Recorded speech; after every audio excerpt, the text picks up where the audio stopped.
মধ্যপ্রাচ্যের যুদ্ধের প্রভাব বাংলাদেশে নানা আশঙ্কায় জ্বালানি তেল কিনতে ফিলিং স্টেশনগুলোতে আজও ভিড়। অতিরিক্ত চাপে সাময়িকভাবে বিক্রি বন্ধ অনেক জায়গায়। হরমুজ প্রণালী বন্ধ থাকায় 1,00,000 টন ক্রুড অয়েল নিয়ে সৌদি বন্দরে আটকে বিপিসির জাহাজ। জ্বালানি খাতে দেখা দিতে পারে অনিশ্চয়তা। বিএনপির মন্ত্রী এমপিদের দুদিনের প্রশিক্ষণ কর্মশালা চলছে রাজধানীর গুলশানে। আগামীর বাংলাদেশ পরিচালনার নানা দিক নির্দেশনা উঠে আসছে আয়োজনে।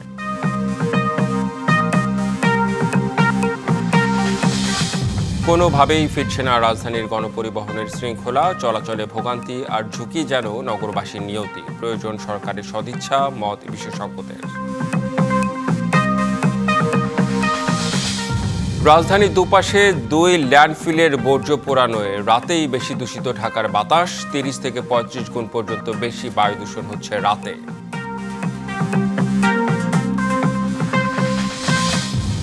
এবং ইরানের নিঃশর্ত আত্মসমর্পণ চান ট্রাম্প। নির্বিচারে মার্কিন ও ইসরায়েলি হামলা চলছেই। তেলক্ষেত্র ও বিমানবন্দরে ইরানি ড্রোন হামলা প্রতিহতের দাবি সৌদি আরবে।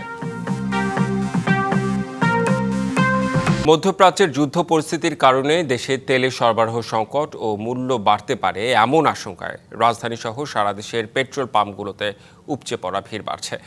গত কয়েকদিনের মতো আজও দীর্ঘ লাইনে দাঁড়িয়ে তেল নিতে দেখা গেছে যানবাহন চালকদের। কোথাও কোথাও অতিরিক্ত চাপের কারণে সাময়িকভাবে বন্ধ রয়েছে জ্বালানি তেল বিক্রি। চট্টগ্রামে মোটরসাইকেল ও প্রাইভেট কারের দীর্ঘ লাইন পাম্পের ভেতর থেকে সড়ক পর্যন্ত চলে গেছে। 5 লাইশ, 16 শহর, অক্সিজেন, নতুন ব্রিজ ও আতুরার ডিপোসহ বিভিন্ন এলাকায় পাম্পে একই চিত্র। শরীয়তপুরের মনোহর বাজার হাজি ফিলিং স্টেশন রাত 10টার পর থেকে জ্বালানি তেল দেওয়া বন্ধ করে দিয়েছে। গ্রাহকরা বলছেন, হঠাৎ করে তেল সরবরাহ বন্ধ করায় ভোগান্তিতে পড়েছেন তারা। অতিরিক্ত তেল নেয়ার কারণে বিক্রি বন্ধ বলে জানান ফিলিং স্টেশনের কর্মচারীরা। খুলনার অধিকাংশ পেট্রোল পাম্প থেকে অতিরিক্ত তেল উত্তোলনের কারণে মজুদ শেষ হয়ে গেছে। যানবাহন চালকদের দাবি, তেল মজুত করে কৃত্রিম সংকট তৈরি করা হচ্ছে। নাটোরের শতভাগ ফিলিং স্টেশন তেল বিক্রি বন্ধ রয়েছে। ওরা বলতেছে যে আমাদের কাছে তেল নাই, তো এটা একটা ভোগান্তি হচ্ছে আমাদের। আসলে আমার গাড়িতে তেল নাই, অনেকক্ষণ ধরে চালাইতে পারতেছি না, ঠেলে ঠেলে নিয়ে আসলাম। এখন দেখি পাম্পে তেল নাই, স্টিকার লাগানো। খুলনা পাম্পে কোথাও তো তেল পাওয়া যাচ্ছে না, সব জায়গায় প্রায় বন্ধ হয়ে গেছে। এই চিটাং টাউনে ওই অন্যান্য পাম্পে দিচ্ছে না তেল, ওরা তেল আছে তারপরেও দিচ্ছে না আর কি। জ্বালানি তেলের সংকটের গুজবে রাজধানীর বিভিন্ন পাম্পে ভোর থেকেই ভিড় করছেন যানবাহন চালকরা। আরও জানাতে বিজয় সরণি থেকে যুক্ত হচ্ছেন সহকর্মী নাজমুল হুদা। নাজমুল হুদা, সকাল থেকে আপনার সঙ্গে কথা বলছিলাম এবং দীর্ঘ সারি দেখাচ্ছিলেন আপনি যানবাহনের। এখনও কি সেই অবস্থা? কি বলছেন সংশ্লিষ্টরা? রেদওয়ান, এখনো সেই আগের মতো একই চিত্র, দীর্ঘ সারি রয়েছে যারা তেল নিতে এসেছেন। তো আমি এখন বিজয় সরণিতে ছিলাম, তবে কিছুক্ষণ আগে আমি আরেকটি পাম্পে অর্থাৎ আসাদুজ্জাদের একটি পাম্পে এসেছি, সেখানেও একই চিত্র। আপনারা একটু দেখাই আপনাদেরকে যে এখনও সেই প্রাইভেট কার, মোটরসাইকেলের যে সারি, সেই সারিটি কিন্তু রয়েছে। আমরা একটু কথা বলি একজনের সঙ্গে। এখানে একজন চালক রয়েছেন। আপনি কতক্ষণ ধরে লাইনে ছিলেন, কি চিত্র দেখলেন? আমি 9:25 সিরিয়াল দিছি, সকাল 9:25, এখন 11:04। অবস্থা দেখা যাচ্ছে ভালো না। এখন দেখি সামনে কি হয়। আমরা সবাই চেষ্টা করব সাশ্রয় হওয়ার জন্য। দেশবাসীকে সবাইকে অনুরোধ জানাবো আমরা যেন সবাই সাশ্রয় হই, সবাই যেন সহযোগিতা করি। তেলের তো সংকট নেই, সরকারের তরফ থেকে বলা হয়েছে, পাম্পগুলো বলছে। তো আপনারা তারপরে এত যে দীর্ঘ লাইন দিয়ে যে তেল নিচ্ছেন? না, সংকট নেই সেটা ঠিক আছে, কিন্তু আমার এখন যে আমি সিরিয়াল দিচ্ছি সেটা আমার প্রয়োজনে, আমি যে থাকতে নিচ্ছি তা না। কিন্তু আমরা সবাইকেই বলবো যে হতাশা হওয়ার কোনো কারণ নাই। বলছিলেন যে তারা তেলের সংকট যদিও নেই, সরকার থেকে বলা হচ্ছে, তারপরেও তাদের যে দৈনন্দিন তেলটা প্রয়োজন পড়ে সেই তেলটা তারা নিতে এসেছেন এইখানে। এই কারণে আসলে একসঙ্গে সবাই একটু আতঙ্কের জায়গা থেকে তেলটি নেওয়ার কারণে এই দীর্ঘ লাইনটি বলা হয়েছে। এবং আজকে কিন্তু 2 লিটার তেল দেওয়া হচ্ছে, যেগুলো মোটরসাইকেল রয়েছে সেই মোটরসাইকেলে এবং প্রাইভেট যেই গাড়িগুলো রয়েছে সেই গাড়িগুলোতে তেল দেওয়া হচ্ছে 10 লিটারের। এটি গতকালকেই যেই জ্বালানি প্রতিমন্ত্রী এবং মন্ত্রী তারা কিন্তু বলেছে যে তেলের পর্যাপ্ত মজুদ রয়েছে, সেক্ষেত্রে এখন একটু সীমা কমিয়ে দেওয়া হয়েছে তেল নেওয়ার ক্ষেত্রে, তবে এই সংকট নেই এমন কথাই তারা জানিয়েছে। তাই এ নিয়ে বিচলিত না হওয়ার জন্য সবাইকে আহ্বানও করেছে। একটা বিষয় বুঝলাম যে কেউ প্রয়োজনে আসলে তেল পাচ্ছেন না, আবার কেউ অতিরিক্ত তেল নিয়ে রাখছেন, রিজার্ভ করে রাখছেন। আসলে সংকটটা নানাভাবে তৈরি হচ্ছে। ধন্যবাদ আপনাকে নাজমুল হুদা। ঢাকার পর এবার একটু চট্টগ্রামের খবর জানতে চাই। চট্টগ্রামের পাম্পগুলোতেও যানবাহনের দীর্ঘ সারি রয়েছে, সেখানকার আরও খবর জানাতে সরাসরি যুক্ত হচ্ছেন সহকর্মী মুজিবুল হক। মুজিবুল হক, আপনার পেছনেই দেখতে পাচ্ছি অনেক দীর্ঘ সারি সম্ভবত মনে হচ্ছে। আপনি যে পাম্পে রয়েছেন, কি অবস্থা সেখানে জানাবেন আমাদের।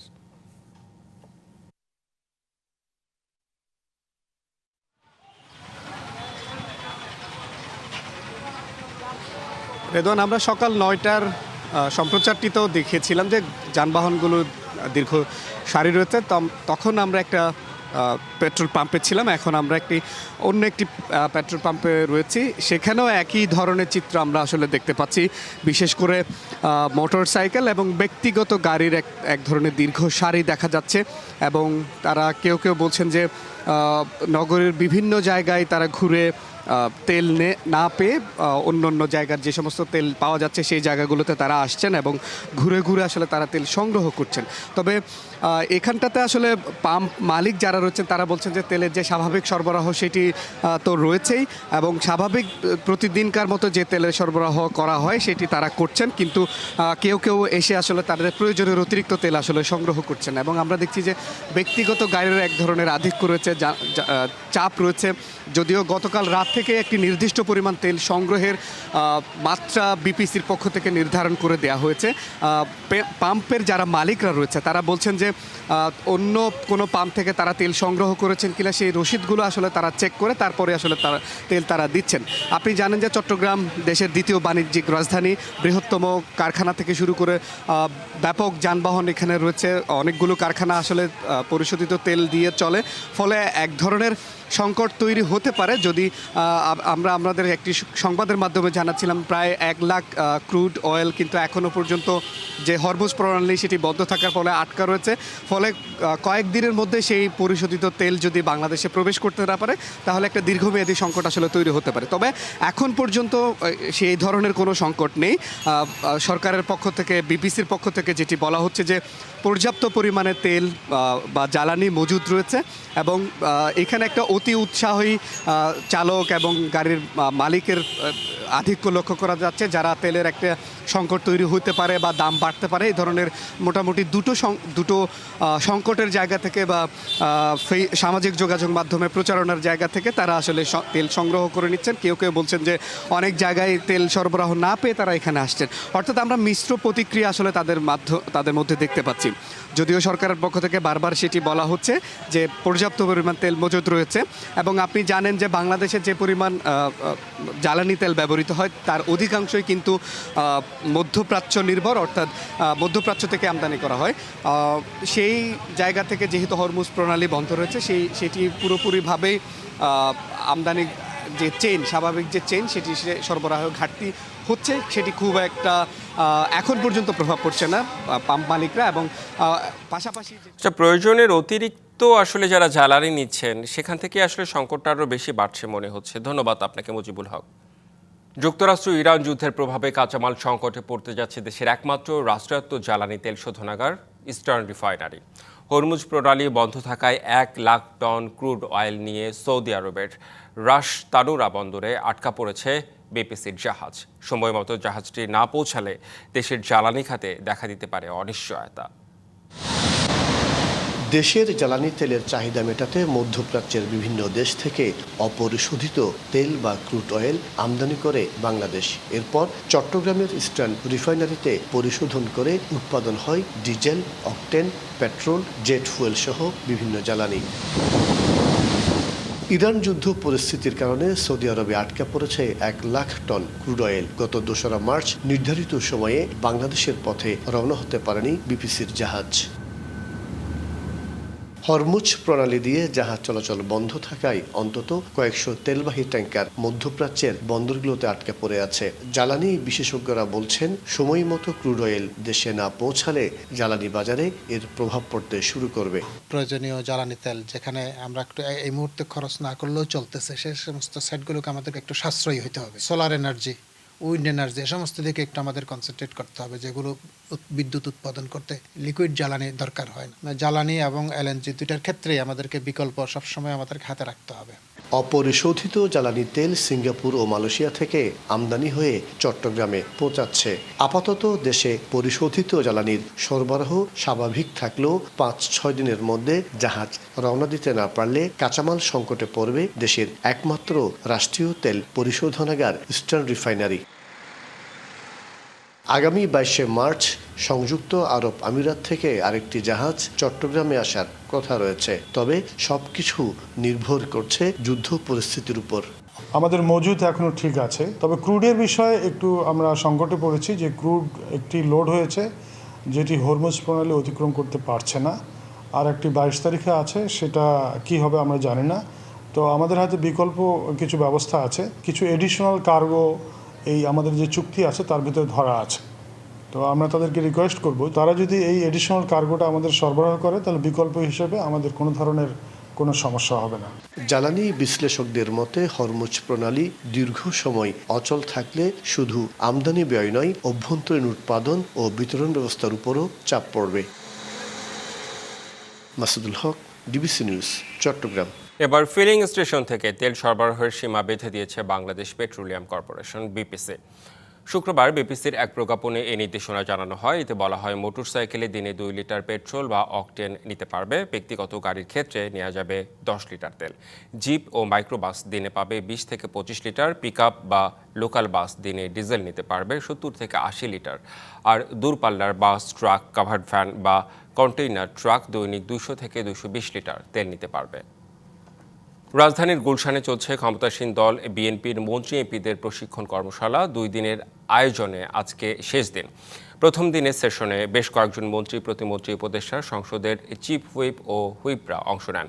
আজ কর্মশালায় যোগ দিয়েছেন ঢাকা, ময়মনসিংহ, ফরিদপুর ও ঢাকা বিভাগের বেশ কয়েকটি জেলার সংসদ সদস্যরা। এছাড়া বিকেলের পর্বে কুমিল্লা, সিলেট ও চট্টগ্রাম বিভাগের সংসদ সদস্যরা অংশ নেওয়ার মধ্য দিয়ে শেষ হবে 2 দিনব্যাপী এই প্রশিক্ষণ কর্মশালার। রাজধানীর গুলশানে বিএনপি কার্যালয়ে এমপি মন্ত্রীদের 2 দিনব্যাপী প্রশিক্ষণ কর্মশালার আজ শেষ দিন। এ বিষয়ে আরও জানাতে সেখান থেকে যুক্ত হচ্ছেন সহকর্মী শাহিমন। শাহিমন, যেসব মন্ত্রী এমপিরা আসছেন কিংবা বিএনপির পক্ষ থেকে আসলে কিছু বলা হয়েছে কিনা, সার্বিক পরিস্থিতি কেমন দেখছেন সেখানে? রেদওয়ান, আপনি জানেন যে গতকাল থেকে বিএনপির যে সংসদ সদস্য রয়েছে 209 জন সংসদ সদস্য, আপনি জানেন যে এর মধ্যে 146 জনই কিন্তু এবার প্রথমবারের মতো সংসদে এসেছেন, যে কারণে এই যে সংসদের যে বিভিন্ন কার্যবিধি প্রণালী এবং সংসদের যে রীতিনীতি, আচার আচরণ, এই সমস্ত বিষয়ে অনেককেই অবগত নয়, যে কারণে এবার একটি ব্যতিক্রম ধর্মী আয়োজন করেছে বিএনপি। সেটি হচ্ছে যে বিএনপির যে সংসদ সদস্য রয়েছে, যে আগামী 12 মার্চ থেকে যে সংসদ অধিবেশন শুরু হবে, সেখানে এই বিষয়গুলোকে অবহিত করার জন্য, অর্থাৎ সংসদের নানা আচার রীতিনীতি, সংসদের নানা বিধি প্রণালী যেগুলো রয়েছে সেগুলো সম্পর্কে অভিহিত করার জন্য একটি 2 দিনব্যাপী একটি প্রশিক্ষণ কর্মশালার আয়োজন করেছে। তার আজকে হলো দ্বিতীয় দিন। তো সকাল থেকেই 9টা থেকে আমরা দেখতে পেরেছি যে আজকে ঢাকা বিভাগ, ফরিদপুর এবং ময়মনসিংহ সহ ঢাকা বিভাগের বেশ কিছু জেলার যে সংসদ সদস্যরা রয়েছে তারা আজকে সকাল থেকে এসে এখানে যোগ দিয়েছেন। পাশাপাশি চিফ হুইপ সহ প্রতিমন্ত্রী এবং বেশ কয়েকজন মন্ত্রীও কিন্তু এই কর্মসূচিতে আজকে যোগ দিয়েছেন। বেলা 10:30 থেকে এই কর্মসূচি কিন্তু ইতিমধ্যেই শুরু হয়েছে। এই মুহূর্তে কর্মসূচিটি চলছে এবং এই কর্মসূচিটি বেলা 12:30 থেকে 1টা পর্যন্ত এই কর্মসূচি চলবে এবং পরবর্তীতে বিকালের সেশনে আরেকটি কর্মসূচি রয়েছে, সেখানে কুমিল্লা, সিলেট এবং চট্টগ্রামের যে সংসদ সদস্যরা রয়েছে তারা সেখানে অংশ নেবে। এইভাবে আজকে এই সন্ধ্যা পর্যন্ত এই কর্মসূচির মধ্য দিয়ে মূলত 2 দিনের যে এই প্রশিক্ষণ কর্মসূচি রয়েছে সেটি আজকে সমাপ্ত হবে। আর আরেকটি বিষয় বলি, সেটা হচ্ছে যে প্রধানমন্ত্রী তারেক রহমানের এখানে এখানে এসে আজকে যোগ দেওয়ার কথা ছিল, কারণ গতকালও উনি এখানে যোগ দিয়েছিলেন। কিন্তু কিছুক্ষণ আগে আমরা জানতে পেরেছি যে প্রধানমন্ত্রীর আরও একটি প্রোগ্রাম রয়েছে তেজগাঁ প্রধানমন্ত্রীর কার্যালয়ে, যে কারণে উনি আজকের এই প্রোগ্রামে উপস্থিত হবেন না। তবে চিফ হুইপ, মন্ত্রী প্রতিমন্ত্রী এবং জাইমা রহমান বর্তমানে এই কর্মসূচিতে অবস্থান করছেন। তো আমার হাতে এই ছিল সর্বশেষ গুলশান বিএনপির। জি ইমন, বেশ স্পষ্ট করেছেন আপনি, অর্থাৎ মোট 4টি সেশন, গতকালকে 2টি হয়েছে এবং আজকে 2টি। ধন্যবাদ আপনাকে। কোনোভাবেই ফিরছে না রাজধানীর গণপরিবহনের শৃঙ্খলা। রেশারেশি আর অসুস্থ প্রতিযোগিতায় বেপরোয়া বাস চালকেরা। যত্রতত্র যাত্রী উঠানামা আর বাস দাঁড়িয়ে থাকায় সড়কে দেখা দেয় বিশৃঙ্খলা। চলাচলে ভোগান্তি আর ঝুঁকি যেন নগরবাসীর নিয়তি। বিশেষজ্ঞদের মতে সরকারের সদিচ্ছা আর সংশ্লিষ্টদের সমন্বিত উদ্যোগ ছাড়া ফিরবে না গণপরিবহনের শৃঙ্খলা।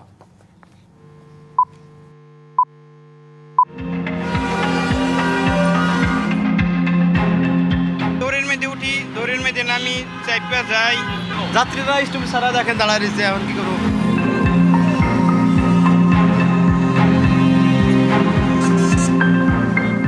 অফিস সময় বাসের জন্য যাত্রীদের অপেক্ষা।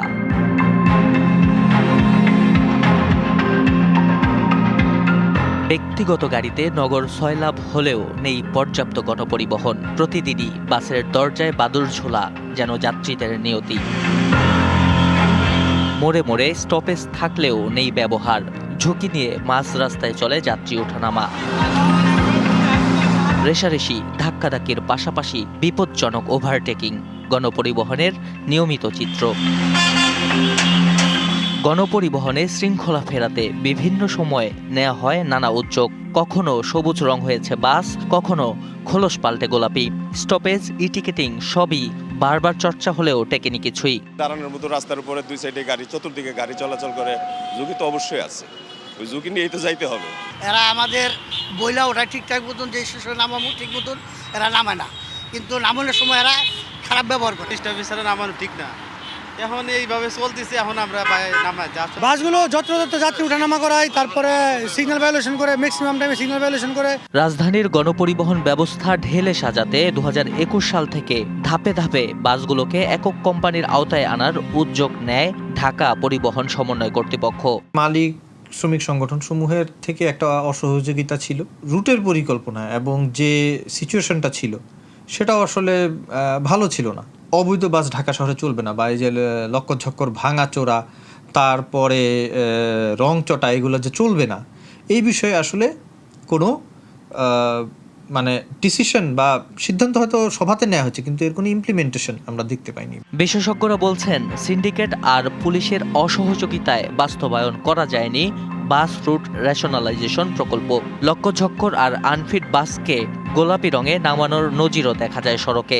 সড়কে যত উশৃঙ্খলা রাখা যায়, এটাকে ঘিরে একটা এক্সটর্শনের সুযোগ হয়, এটা চাঁদা পাওয়া যায়। কারণ অবৈধ যানবাহন চলছে কেমনে? আপনার রুট পারমিট নাই, লাইসেন্স নাই, আপনার ট্যাক্স টোকেন নাই, আপনি কীভাবে চলছেন?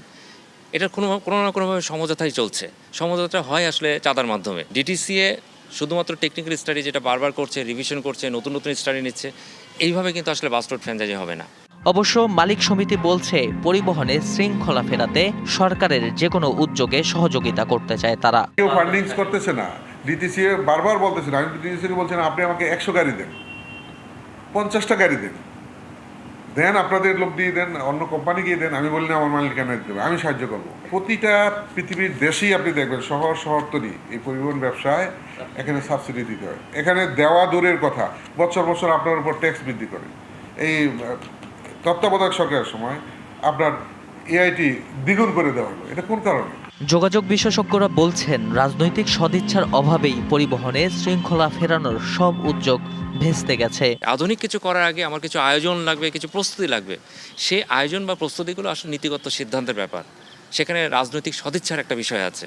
তো এই কাজগুলি যদি আমরা করতে পারি, ইউটার্নও কাজ করবে, ইউলুপও কাজ করবে, সড়ক বাতিও কাজ করবে, বাস রুট ফ্র্যাঞ্চাইজি এটাও ইমপ্লিমেন্টেশন করা সম্ভব হবে। কিন্তু নীতিগত সিদ্ধান্তে সরকারি স্ট্যান্ডটা কঠোর হতে হবে। নতুন দিন মানেই নতুন গন্তব্যের পথে ছুটে চলা। রাজধানীবাসীর এই ছুটে চলায় মূল অনুষঙ্গ গণপরিবহন। তবে ভিড়, সময়ের চাপ আর নিয়ম না মানার সংস্কৃতিতে বাহনের এই সহজ যাত্রা ক্রমেই কঠিন হয়ে উঠছে। তাই গণপরিবহনে শৃঙ্খলা ফেরাতে অতীতের সবাই ব্যর্থ হলেও নতুন সরকারের কাছে বড় চ্যালেঞ্জ এটি। সেই চ্যালেঞ্জ মোকাবেলায় সফলতা বা ব্যর্থতার গল্প বলে দেবে ভবিষ্যৎই। নাজমুল হুদা, ডিবিসি নিউজ, ঢাকা। দিনে নয়, রাতেই বেশি দূষিত ঢাকার বাতাস। এর অন্যতম কারণ রাজধানীর দুই পাশের 2 ল্যান্ডফিলের বর্জ্য পোড়ানো, যে কারণে আন্তর্জাতিক মানমাত্রার 30 থেকে 35 গুণ পর্যন্ত বেশি বায়ু দূষণ হচ্ছে রাতে। পরিবেশ অধিদপ্তর বলছে, এসব ঠেকাতে 2 সিটি কর্পোরেশন সহ বিভিন্ন দপ্তরে পাঠানো হয়েছে চিঠি ও নোটিশ। রাতের আগুনের এই ছবি রাজধানীর মাতুয়াইল ল্যান্ডফিলের। ঢাকা দক্ষিণ সিটি কর্পোরেশনের বেশিরভাগ বর্জ্যই যেখানে সেখানে জ্বলছে আগুন, যার ধোঁয়া ছড়িয়ে পড়ছে শহর জুড়ে। এই ছবি ঢাকার আমিনবাজারের। উত্তর সিটি কর্পোরেশন এলাকার বর্জ্যের স্তূপেও জ্বলছে আগুন, ছড়াচ্ছে বিষাক্ত ধোঁয়া। গবেষণা বলছে, ঢাকায় দিনের চেয়ে রাতের বাতাস কয়েক গুণ বেশি বিষাক্ত।